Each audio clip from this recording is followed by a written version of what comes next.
মোৰ ভাষাটোৰ প্ৰতি মোৰ সাংস্কৃতিক পৰম্পৰাৰ প্ৰতি সেইদিনা হ'লে প্ৰকৃতাৰ্থত এই ৰাস অনুষ্ঠানৰ তাৎপৰ্য সফল আৰু সেই কৃষ্ণ সাধনা আমি নিজৰ ঘৰখনৰ পৰাই আৰম্ভ কৰিব লাগিব। কেৱল ল'ৰা ছোৱালীবিলাকক কিছুমান নম্বৰ কৰা মেচিনৰ সৃষ্টি কৰি যে তেওঁলোকে চাকৰি কৰক, কি চাকৰি কৰিব যে ডাক্তৰ হওক, ইঞ্জিনিয়াৰ হওক, অমুক হওক, তমুক হওক, কিবা এটা ধাৰণা আমি এটা দি দিলোঁ, বাছ সেই ধাৰণাটো ক্লাছ 10ত এতিয়া অভিজ্ঞতা নম্বৰ যাব। আজি আমি হঠাতে আমাৰ এঠাইৰ পৰা আমি আহি আছো, কিবা কাৰণে এখন ফটো মাৰিব লাগে, আমাৰ আগত কালি আহমেদ আছে, মই আগতে ক'লো দেই ইয়াক ফটোখন মাৰিব, কি কৰিছে ইতস্ত কৰিব যে আহি আছে ইয়াক ফটোখন মাৰিব দিছিল, একো নহয় ফটোখন মাৰিব, এই ফটোখন মাৰিব লাগে,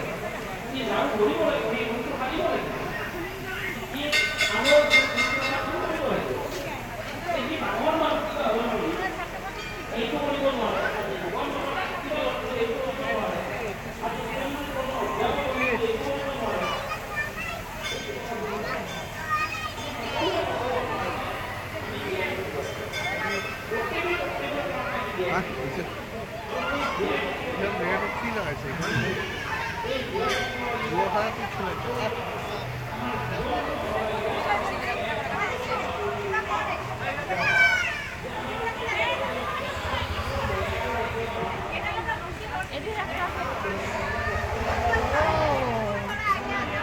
এই যে